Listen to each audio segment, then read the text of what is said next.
Quiero que tengan en cuenta, no revisen siempre sus sílabos también, de lo que corresponde a la parte evaluatoria, para que tengan bien claro, ¿no? Porque ahora ha salido un manual de evaluación.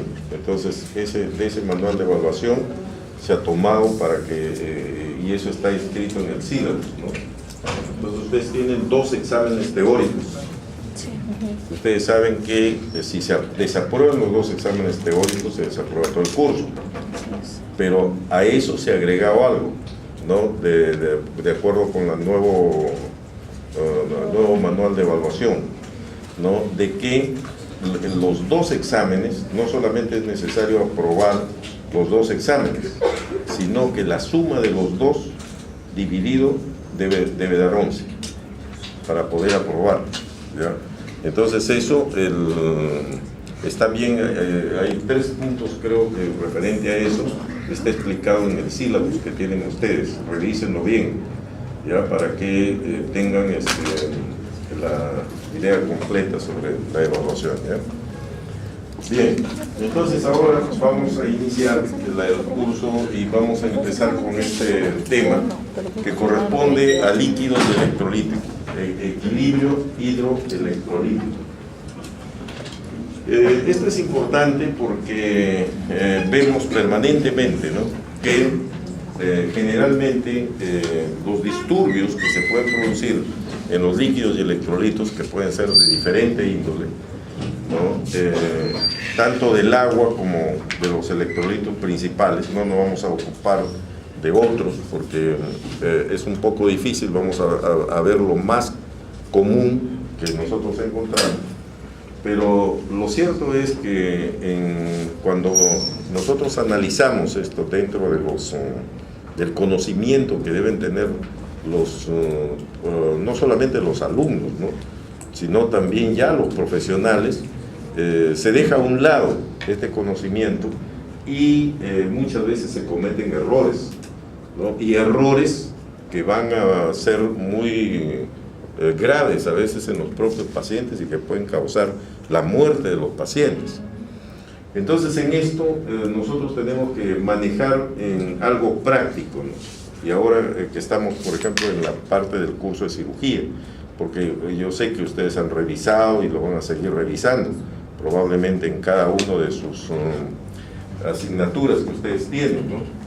Pero en cirugía tiene una repercusión especial porque gran parte de los pacientes que tienen disturbios hidroelectrolíticos en el campo quirúrgico, de los pacientes quirúrgicos, están relacionados gran parte con un disturbio que es iatrogénico, ¿no? Entonces ustedes ya saben lo que es iatrogénico, ¿no? Que depende de los propios médicos que no manejan bien esto, se descuidan o dejan esto sobre todo en pacientes donde hay posibilidades mayores de que se puedan producir estos disturbios, y realmente se puede confundir una sintomatología con otra, ¿no? Y un paciente llegar pues a una situación, ¿no? En que el disturbio es tan severo, ¿no? Que puede producir la muerte del paciente. Entonces, si eso se produce porque nosotros no lo hemos manejado como debe ser en un hospital o un paciente que está a cargo nuestro, ¿no? Eso es una iatrogenia, ¿no? Porque ya depende de nosotros. Y nosotros ahora tenemos que estar muy preocupados de toda esta situación, porque ustedes saben que cada vez se pone más difícil, ¿no? el hecho de que lo están examinando permanentemente al médico. Ustedes lo pueden ver eso diariamente, ¿no? En los periódicos, en la televisión, ¿no? Ahora cualquier falla inmediatamente lo enjuician al médico por negligencia, y eso va a ser peor cada vez, ¿no? Hace poco me llegó ahí al decanato, ¿no?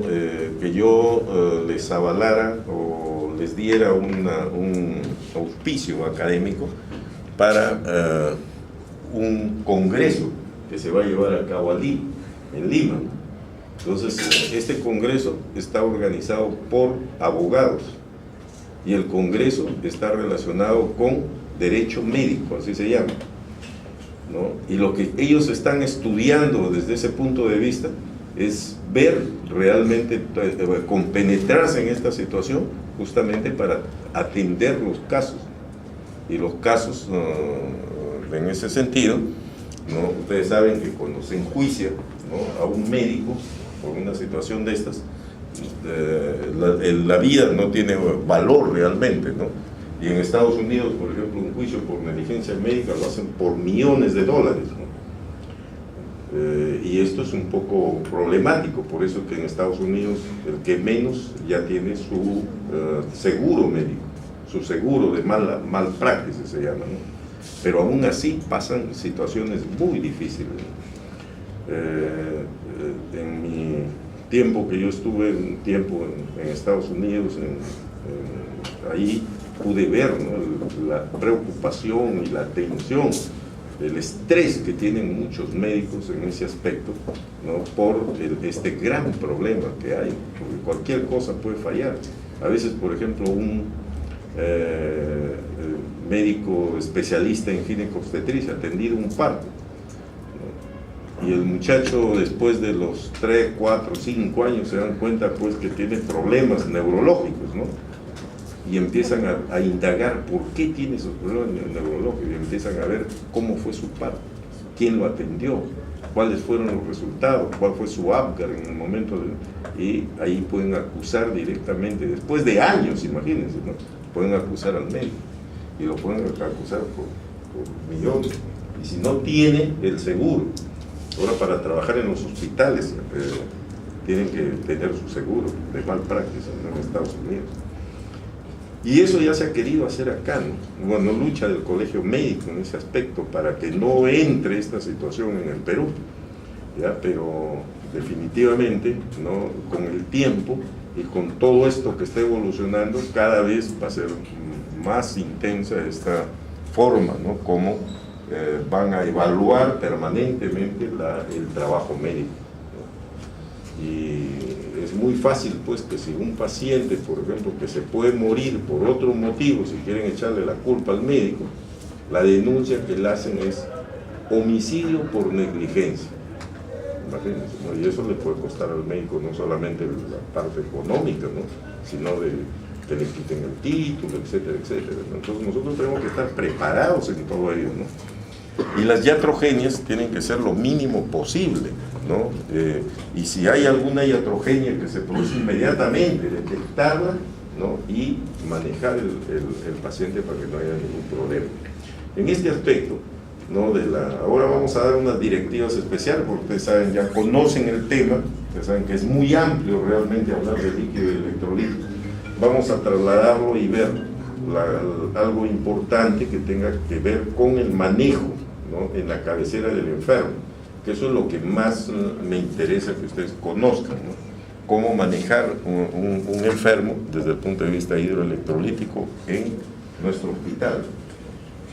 Que dicho sea de paso, ustedes han estado en los diferentes hospitales ya y se dan cuenta que el manejo es deficiente 100%, casi 100%. En primer lugar, tiene que haber una hoja de manejo de líquido y electrolitos en 24 horas, ¿no? Y una hoja, por ejemplo, de la parte del balance hídrico, por lo menos, ¿no? ¿Quién lo maneja? Lo maneja el enfermero. El médico da una indicación, y especialmente en los pacientes, por ejemplo, que son pacientes que están con problemas, ¿no?, ya un poco más acentuados, uno le pone ahí balance hidroelectrolítico. Entonces la enfermera tiene que anotarles exactamente las pérdidas que tiene ese paciente en 24 horas. Normalmente empiezan a las 7 de la mañana y al siguiente día, cuando se pasa visita, ¿no?, en el hospital, uno tiene que ver la hoja de balance, ¿no? Pero esa hoja de balance tiene que estar bien elaborada, ¿no? Ahora, como hay una dicotomía entre el grupo de enfermería, los médicos, cada uno trabaja por su lado, etcétera, etcétera, entonces no es como antes era mucho más estricto, ¿no?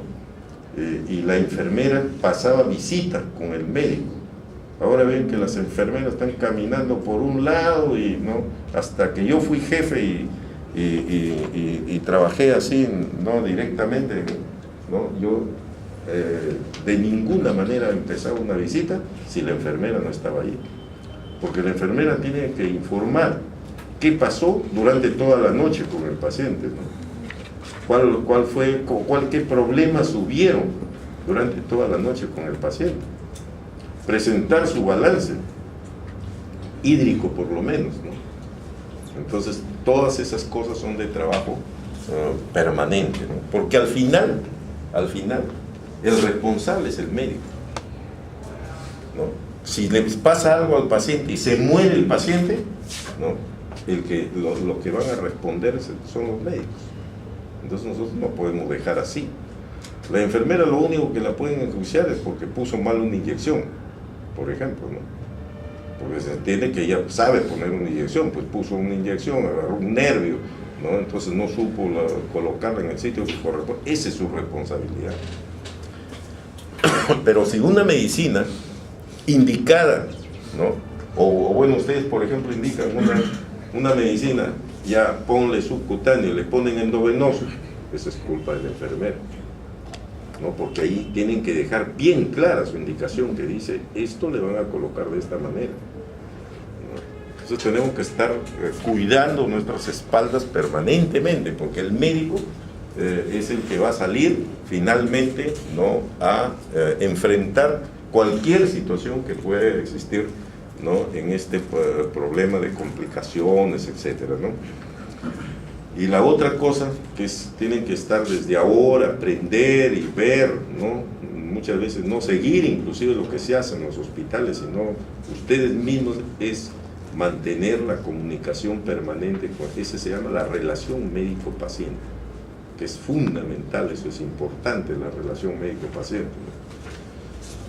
Porque de eso vamos a sacar muchas conclusiones, ¿no? Y además vamos a darle confianza, ¿no? Y el paciente va a sentir, se va a dar cuenta que nosotros nos estamos preocupando por él.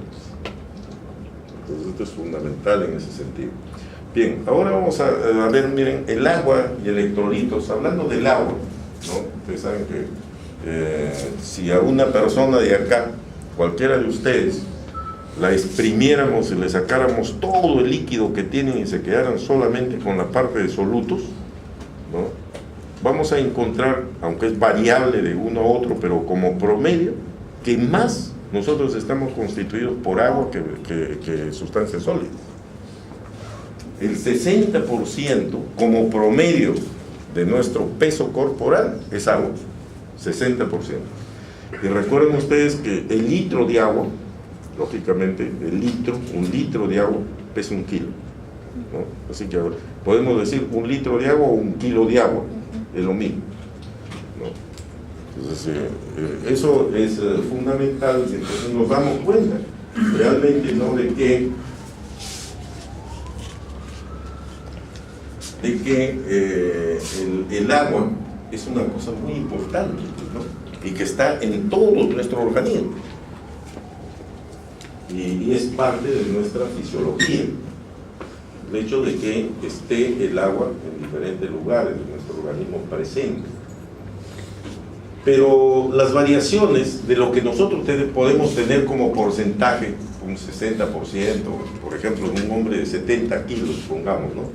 Que tiene una contextura media, ¿no? Entonces el peso más o menos de 70 kilos, vamos a tener que 48 kilos son agua, o sea el 60% es agua, ¿no?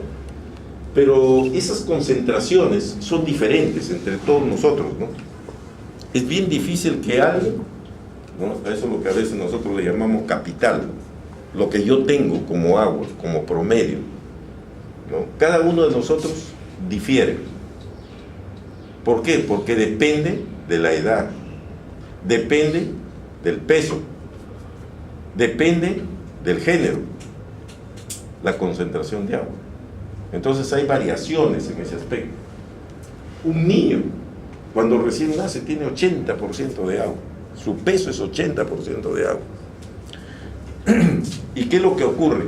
que conforme pasa el tiempo, conforme pasa la edad, el agua va disminuyendo en concentración en el organismo. Por eso es que ustedes cuando ven un bebé, lo ven, su piel es turgente, suave, ¿no es cierto? Porque tiene en su espacio intersticial una cantidad de agua, ¿no?, que lo mantiene desde ese punto de vista. Pero conforme pasan los años, ¿no?, ¿qué va a pasar en nuestro organismo? Que va disminuyendo la concentración, va disminuyendo nuestro capital de agua. Entonces, un poco como que nuestro organismo se va desecando, ¿no? Y eso es durante todo el tiempo de la existencia de una persona, ¿no? Entonces ya ustedes ven, por ejemplo, que la abuelita ya no tiene pues su piel turgente, ya no tiene eso, si ya no tiene arrugas, sino que tiene arrugas, ¿no? Y las arrugas realmente es eso, la desecación que se produce a nivel del sobre todo el tejido intersticial. Entonces hay toda esa problemática. ¿Qué quiere decir? Miren que si nosotros desde que nacemos tenemos un 80% que es agua y poco a poco lo vamos perdiendo con el tiempo, casi es como que la vida, ¿no?, va transcurriendo y se va yendo, ¿no?, también con la disminución de la concentración de agua en nosotros, ¿no? Entonces el agua prácticamente en nuestro organismo es como si fuera la vida, ¿no? Si alguien descubriera alguna vez que no se realizaría o no se llevaría a cabo esta forma de deshidratación permanente, ¿no?, conforme pasan los años, entonces pues estaríamos quizás descubriendo la eterna juventud, ¿no?, porque todos aparecerían jóvenes y todavía tenemos pues 60% de agua y no bajaríamos de eso, ¿no? Pero fatalmente eso en unos más que en otros, ¿no?, dependiendo de la forma de vida, etcétera, va cambiando, ¿no? Pero la edad, como ven en este cuadro, por ejemplo, tanto en hombres como en mujeres, es difícil que nosotros podamos medir la concentración de agua. Hay que utilizar una serie de mecanismos, radioisótopos, etcétera, ¿no? Entonces eso no lo podemos hacer a la cabecera del enfermo. Entonces yo no puedo decir, a ver, vamos a hacerte tu concentración de agua que tienes en tu organismo, ¿no? Es bien difícil. Y los datos a veces son aproximados porque es difícil realmente cuánto de agua hay dentro de la célula, cuánto de agua tiene el hueso, cuánto de agua tiene, ¿no? Es difícil, ¿no? Pero por eso yo les decía imaginativamente, ¿no?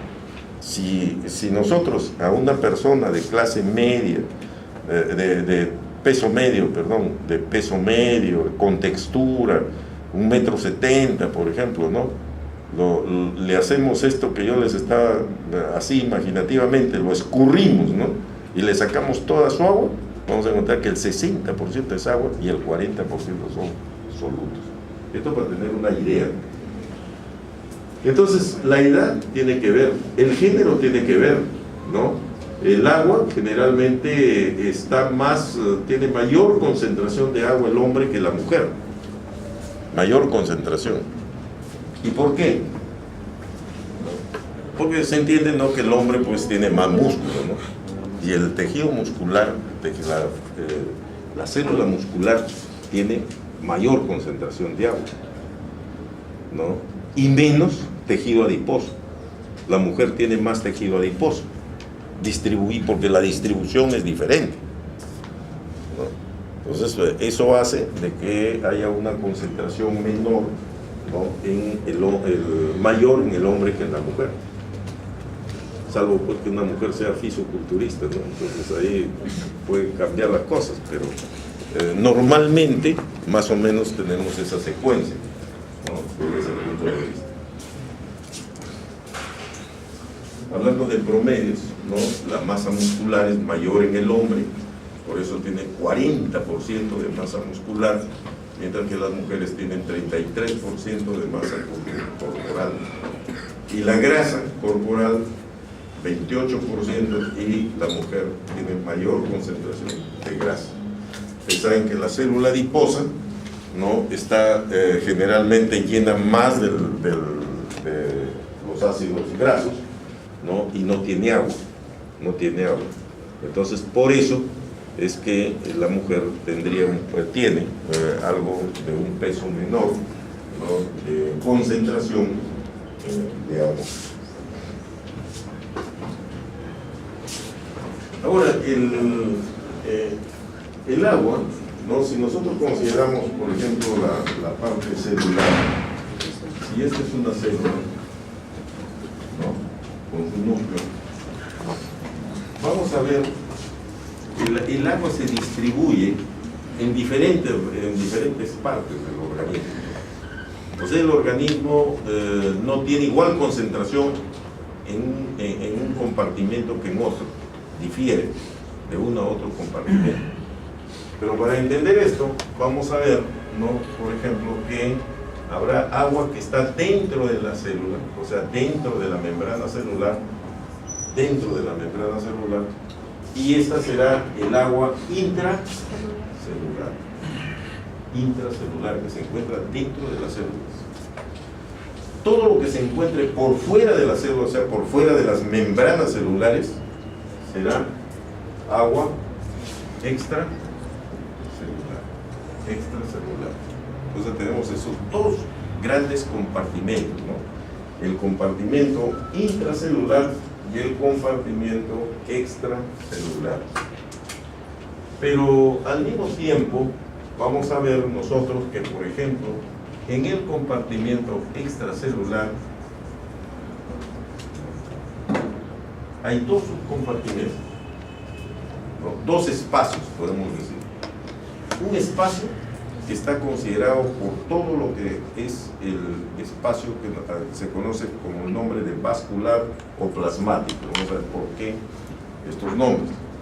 Vascular es porque es todo el continente que nosotros tenemos, desde las cavidades cardíacas, grandes vasos, por ejemplo la aorta, hasta que llega hasta los mismos tejidos como arteriolas. Hay un espacio ahí, ¿no?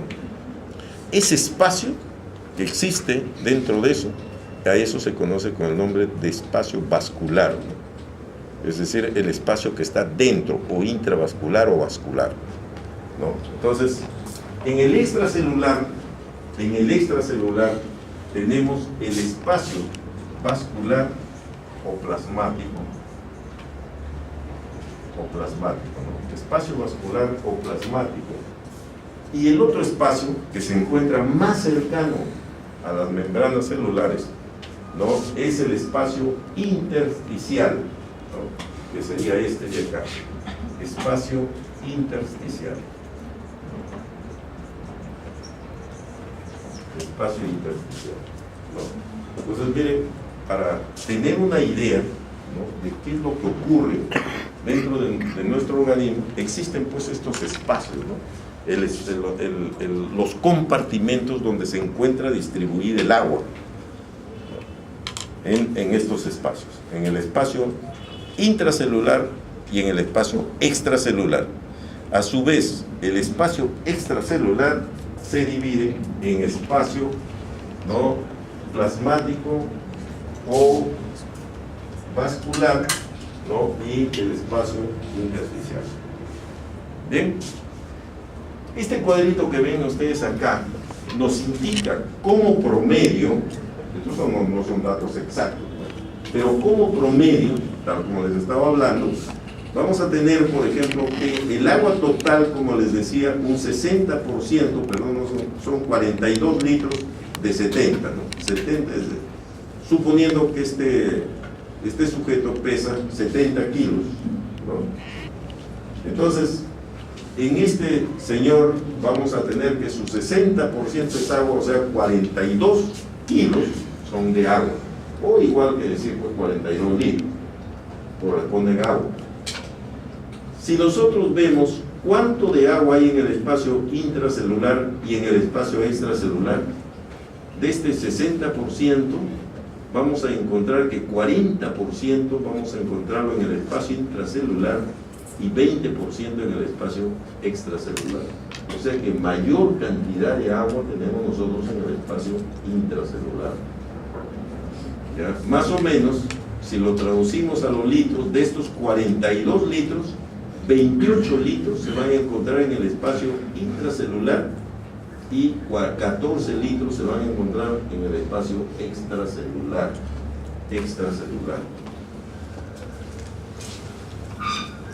Pero a su vez, como hemos visto acá, ¿no?, en este esquema, el espacio extracelular se va a dividir en el vascular o plasmático y se va a dividir en el espacio, ¿no?, intersticial.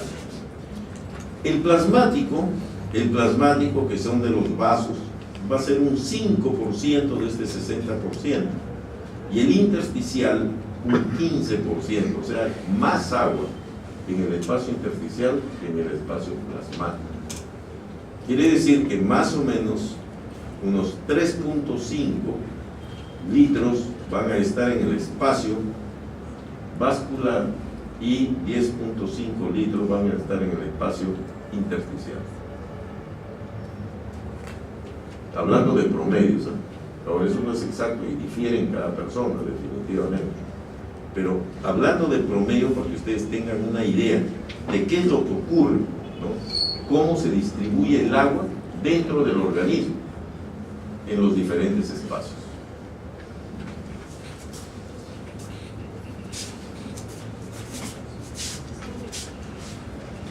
Pero el agua no está solo, ¿no?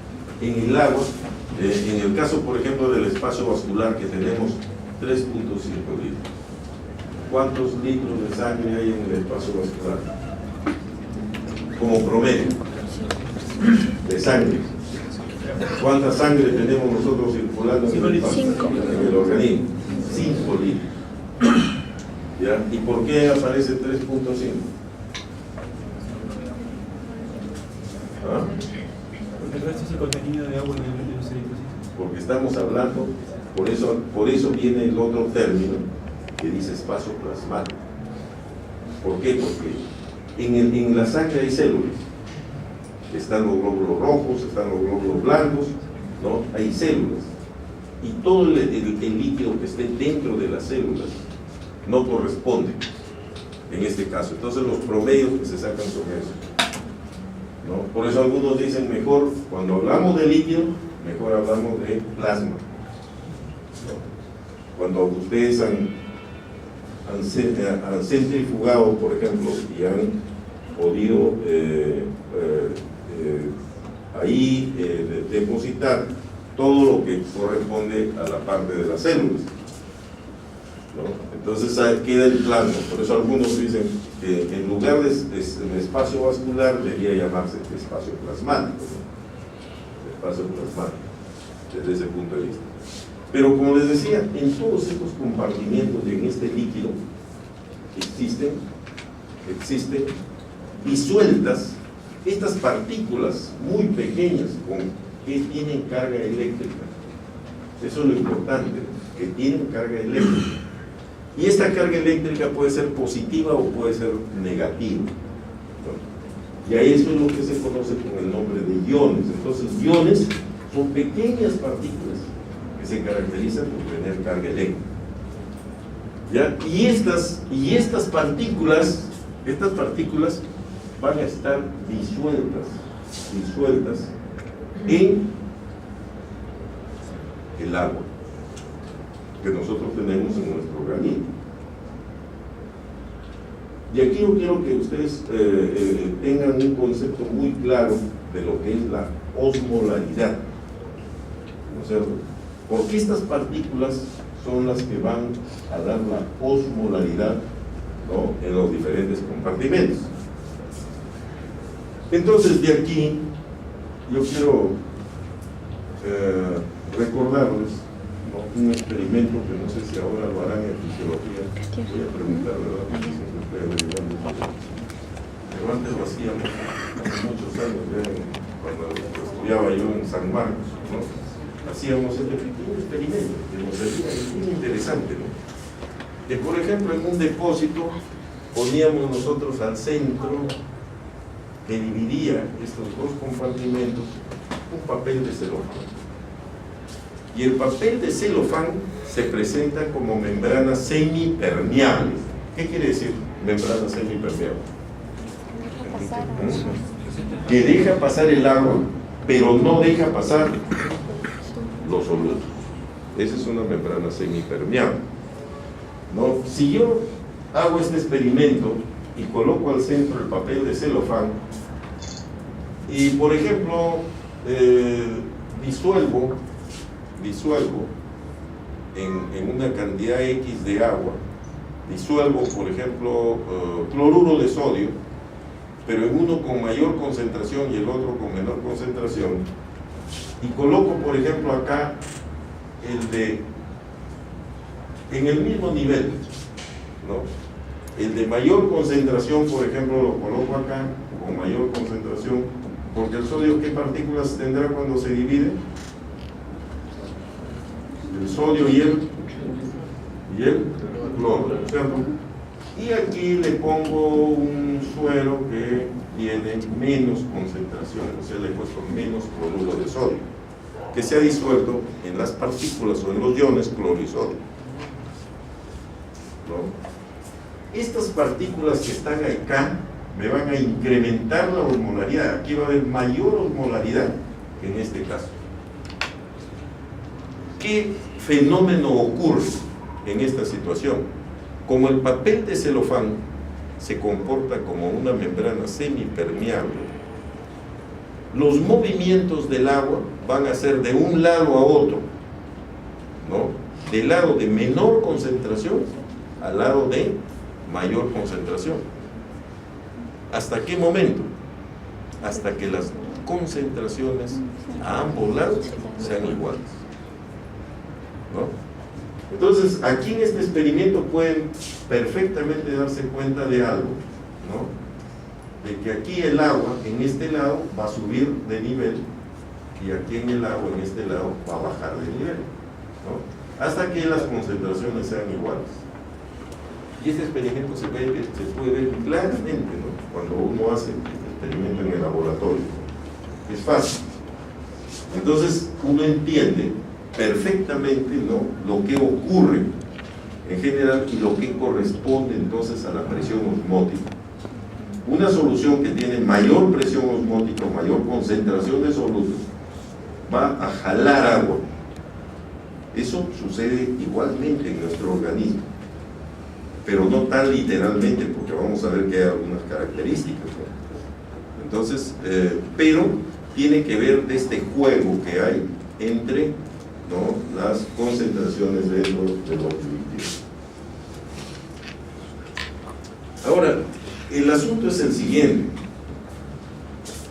El cloruro de sodio, por ejemplo, ya que estamos hablando del cloruro de sodio, tiene un peso, ¿no? ¿Cuánto pesa la molécula gramo del cloruro de sodio? ¿No? Por ejemplo, si nosotros tenemos aquí cloruro de sodio, ¿no? ¿El cloro cuánto pesa? 35. ¿Y el sodio? 23. Y eso tienen que estar unidos, ¿no? Tienen que estar unidos para que puedan formar la molécula. La molécula, que es igual a 8,58, ¿no es cierto? 58 gramos pesaría la molécula de cloruro de sodio. 58. Pero ustedes ven un detalle aquí, ¿no? Estos pesos son diferentes. O sea que en una molécula gramo nosotros vamos a tener pesos diferentes de uno y otro elemento.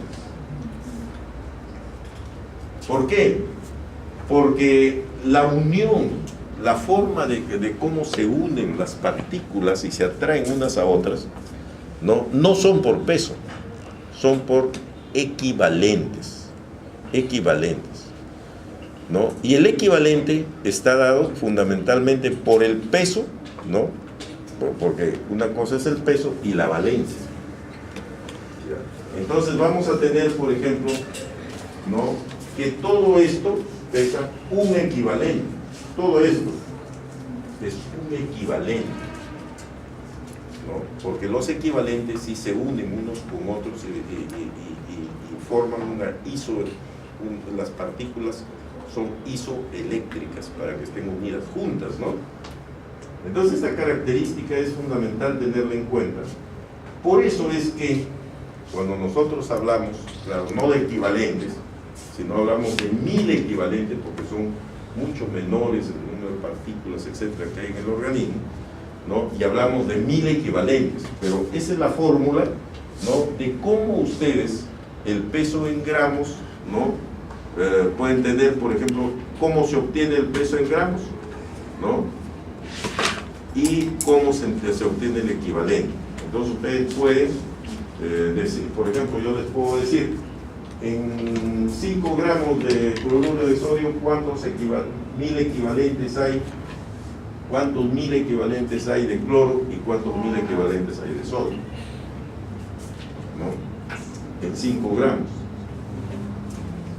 Entonces ustedes tienen primero que calcular el peso y después calcular los 1000 equivalentes, ¿no es cierto? Porque ustedes entonces van a hacer simplemente una regla de 3 y con esto pueden calcular los equivalentes. Y eso es importante, ¿por qué? Porque cuando ustedes vean, y esa es la parte práctica que es importante que hagan ustedes cada uno de sus hospitales, quizás si tenemos tiempo podemos hacer acá una parte práctica con todos ustedes, ¿no? Porque eso sería importante.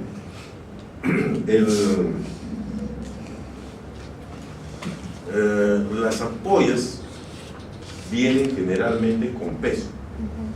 Entonces a ustedes les dicen, por ejemplo, el cloruro de sodio al 9 por 1000. ¿Qué significa eso? Cloruro de sodio viene, en primer lugar, han visto ustedes en el litro, ¿no es cierto? Viene 1 litro de cloruro de sodio al 9 por 1000. ¿Eso qué quiere decir? Que en ese litro de agua hay 9 gramos de cloruro de sodio. Si ustedes sacan los 1000 equivalentes, van a encontrar más o menos 140 y tantos o 150 1000 equivalentes, ¿no?, de cloro y 150 1000 equivalentes de sodio, que finalmente hacen ¿cuántos? 300.000 equivalentes, ¿no? Y por eso esta solución de cloruro de sodio al 9 por 1000 también se llama solución fisiológica. ¿Y por qué le decimos solución fisiológica? Es similar a la que trae el organismo. Porque tiene casi la misma osmolaridad que el plasma. Ahora van a ver ustedes cuál es la osmolaridad del plasma, ¿no? La osmolaridad del plasma está entre 280, 290, más o menos 300, o sea, parecido, ¿no? Entonces, ¿eso qué quiere decir? Que está en una concentración y es prácticamente la misma osmolaridad. O sea que si ustedes ponen cloruro de sodio a chorro en un paciente, por ejemplo, que sangra o que pierde agua o pierde eso, y le ponen a chorro, no pasa nada, ¿no? Porque le están poniendo la misma, o una solución que tiene más o menos la misma osmolaridad. Porque ¿qué pasaría si yo le pongo, por ejemplo, una solución a cualquiera de ustedes, ¿no?, de 1 litro que no tenga 9 gramos, sino que tenga 20 gramos? Entonces van a tener el doble, el triple de osmolaridad. Y si yo les pongo ese líquido con esa concentración a chorro en la vena, ¿no?, y se va a distribuir en el espacio vascular, ¿qué va a ocurrir? Va a incrementarse la osmolaridad a nivel del plasma. ¿Y eso en qué va a terminar? En que, como hay más osmolaridad en este espacio, va a pasar sangre o va a pasar agua del espacio intersticial y del espacio intracelular al plasma. ¿Me entienden? ¿No? Entonces, ese fenómeno, ¿no? Y por ejemplo, el espacio vascular y el espacio intersticial casi caminan solos por una razón que les voy a explicar, porque estos fenómenos tienen que conocerlos bien. Nosotros hablamos casi, ¿por qué? Porque la distribución de líquidos y electrolitos a nivel entre el vascular y el intersticial es libre, prácticamente, no totalmente. ¿ya? El libre. Entonces nosotros comparamos el espacio intersticial y el espacio intracelular y el espacio extracelular. ¿Dónde está la membrana que se comporta como el papel de celofán de acá? Si aumenta la concentración a nivel del espacio extracelular, ¿qué va a pasar? Va a traer agua de la célula hacia afuera y va a deshidratarse la célula. ¿Qué va a ocurrir si al contrario le aumento la concentración en el espacio intracelular? Va a entrar agua, o más que aumentarle, porque eso es más difícil actuar que dentro de la célula. Si disminuyo la concentración a nivel del espacio extracelular, disminuyo, entonces va a entrar agua a la célula. Y eso lo podemos ver en un experimento muy claro también, ¿no? De cómo, por ejemplo, yo puedo poner un ser unicelular, una bacteria, por ejemplo, y le pongo agua pura, ¿no? Y va a entrar agua dentro. Por eso ellos tienen un medio donde vivir. Y puede llegar inclusive un momento en que explota la célula, ¿no? Porque se hiperhidrata. Entonces estos son los cambios que se producen entre uno y otro lado de los espacios, ¿no? Que pueden llevar a catástrofes también, ¿no? Entonces hay que tener en cuenta este asunto. Ahora vamos a ver, y yo quisiera que ustedes pongan atención, ¿ya?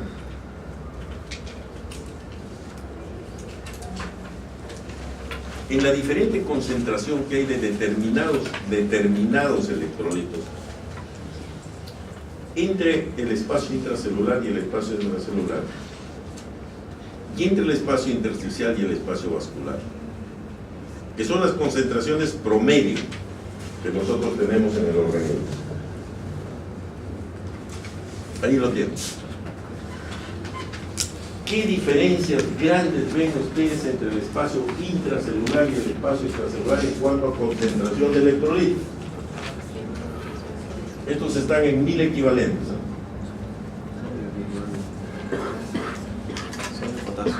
En primer lugar, miren que todos, la cantidad que hay de iones negativos y iones positivos es la misma. Ese es, ¿no?, mantener una isoelectricidad en cualquiera de los espacios, en cualquiera de los espacios, ¿no? Iones negativos y iones positivos son los mismos, ¿no? ¿Correcto? En segundo lugar, ¿qué cosa ven ustedes ahí de diferencia?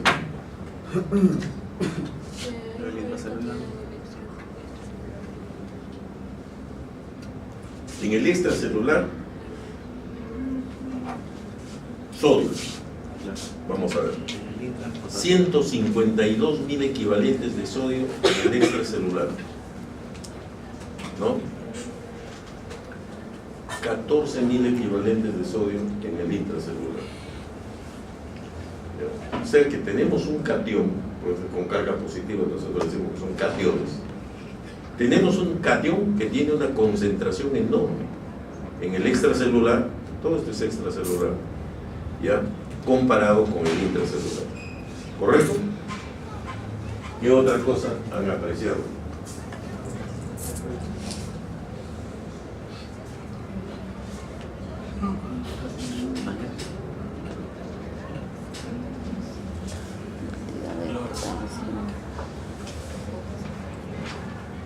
Es mayor en el potasio dentro. Claro.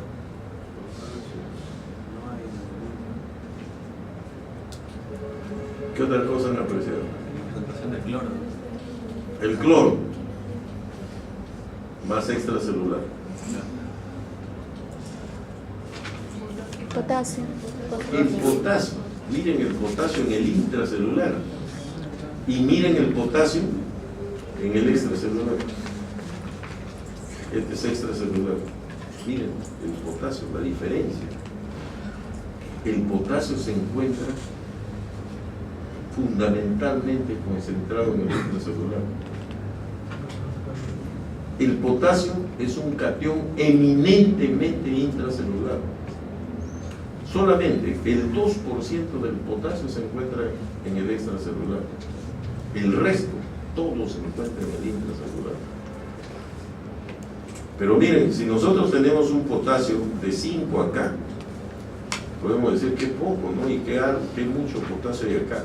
Pero si esto sube, este potasio de acá sube a 8.000 equivalentes por litro, o 9, pueden llevar al paciente al paro cardíaco, a la muerte. Y si baja por debajo de 3, 2.5, 2, también muere el paciente. O sea que, a pesar de que la concentración acá es relativamente baja, lo que vamos a tener nosotros de margen de seguridad es muy poca. Y por eso es que el potasio tenemos que manejarlo con mucho cuidado, tanto cuando ponemos potasio como cuando estamos solucionando un problema de cualquier disturbio del potasio. El manejo del potasio es muy delicado. Si yo quisiera, por ejemplo, eliminar una persona que nadie se dé cuenta, agarro 3 ampollas de potasio y se las pongo a la vena directamente y se muere, ¿no? Y cuando vengan a investigar, ¿qué pasó? No le digan eso, ¿no? ¿Qué pasó? No se murió. Bien difícil, ¿no? Entonces son muchas cosas que manejamos los médicos, ¿no? Que tenemos que tener muchísimo cuidado. Tampoco en divulgarlos ni nada por el estilo, ¿no? Porque pueden dar lugar a una serie de problemas en ese aspecto. Bien, pero entonces, ¿qué es lo que pasa? ¿No? Miren, el cloro y el bicarbonato son aniones que se encuentran en alta proporción en el extracelular. Aniones. El sodio es un catión que se encuentra en alta proporción en el extracelular. El fosfato y los sulfatos que están aquí en la proteína se encuentran en gran proporción en el intracelular. En gran proporción en el intracelular. Comparen ustedes la proteína, miren cuántos 1000 equivalentes tenemos en el intracelular y cuántos 1000 equivalentes de proteína tenemos en el extracelular. En el extracelular.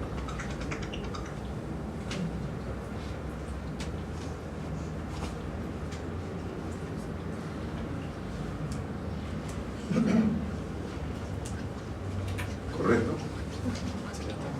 Bien. Entonces, estas diferencias, vamos a verlas. ¿Por qué existen? Pero aunque existan diferencias a nivel de los iones, la cantidad, ¿no?, de iones positivos y negativos es la misma.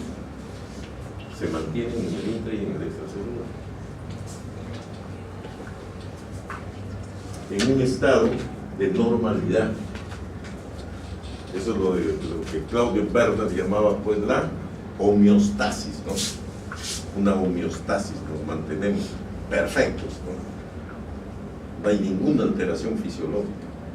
Y pueden variar, pero mínimo, y nosotros tenemos que reponerlo. ¿Por qué existe, como les decía, nuestro capital? Nuestro capital es 1.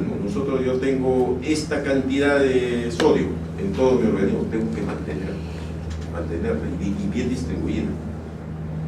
Si aumento, tengo que eliminar el aumento. Y si disminuyo, tengo que tratar de compensar lo que yo he disminuido. Normalmente, nosotros eliminamos agua. Vamos a ver cómo.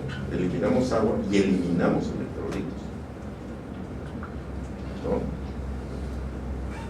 Nuestra alimentación que nosotros llevamos a cabo es para reponer el agua y los electrolitos, porque de todas maneras lo vamos a eliminar. Entonces, nuestra función ¿no?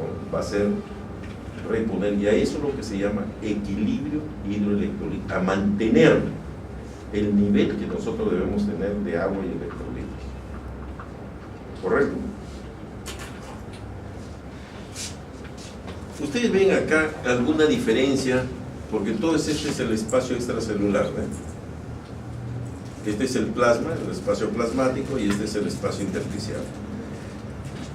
¿Ven alguna diferencia entre estos dos?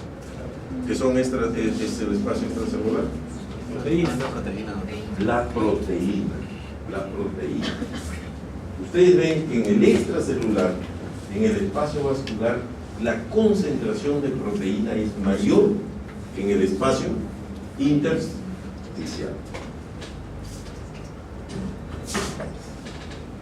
Normalmente, esta concentración de proteína diferente hace que varíen levemente las concentraciones de los otros electrolitos.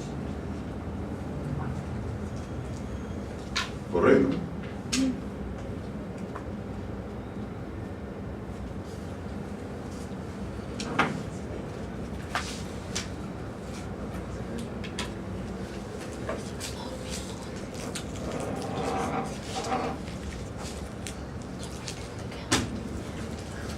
Pero vamos a ver qué es lo que pasa, por qué. ¿Y por qué hay esta diferente concentración aquí de la proteína acá y en el espacio intersticial? ¿Por qué? ¿Qué pasa con la albúmina?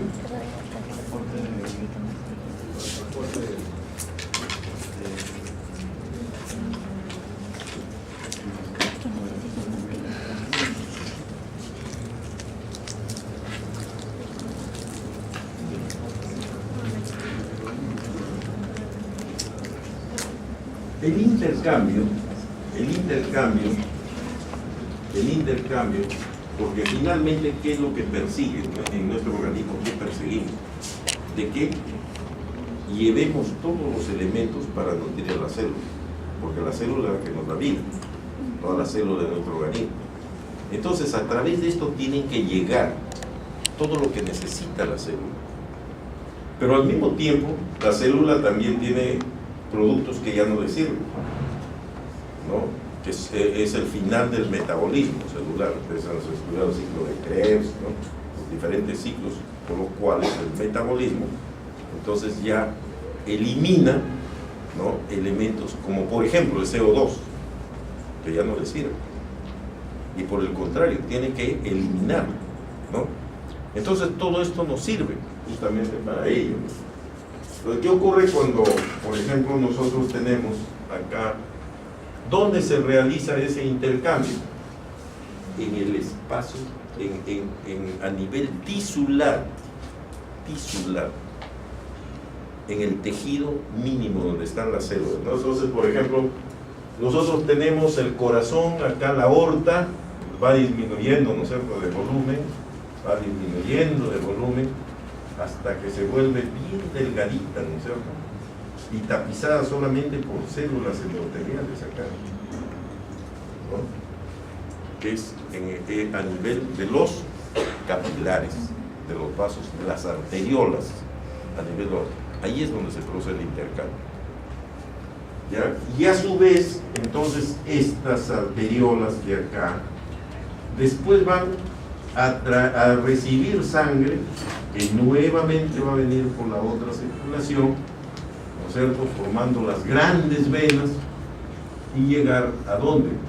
A la parte izquierda del corazón, a la aurícula izquierda, y de ahí pasa al ventrículo, y el ventrículo, a través de la arteria pulmonar, lo va a bombear hacia los pulmones, ¿no? Es sangre venosa, es una arteria que tiene sangre venosa, ¿no? Entonces, los pulmones, a su vez, oxigenan, eliminan el CO2 y traen la sangre ya oxigenada por las 4 venas pulmonares a la aurícula izquierda, pasa al ventrículo y el ventrículo lo expulsa nuevamente a todo el organismo, ¿cierto? Eso es lo que ocurre en esta circulación. Pero si nosotros vemos acá, a nivel que es el espacio tisular, ¿Qué es lo que ocurre aquí? Estos espacios, las células dejan unos espacios entre, ¿no?, unos orificios que son muy pequeñitos, de micras, ¿no? Y estos dejan pasar perfectamente el agua, ¿no? Dejan pasar perfectamente el agua, pero no dejan pasar el agua y los solutos, sodio, cloro, potasio, aminoácidos, oxígeno, todo pasa por ahí, ¿no?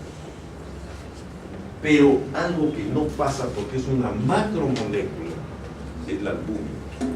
El resto de proteínas pasan, la albúmina no pasa, ¿no? Entonces, ¿qué va a pasar aquí? Que cada vez se va a ir concentrando. ¿Por qué? Porque va a salir líquido, ¿no es cierto? Va a salir líquido, y mientras más líquido salga, la concentración de albúmina va a ser mayor. ¿Me entienden? Sale más líquido, la concentración.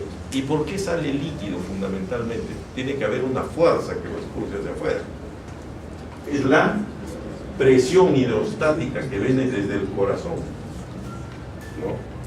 Pero la presión hidrostática se va perdiendo mientras va saliendo el agua, porque disminuye el volumen, entonces va perdiendo la presión hidrostática.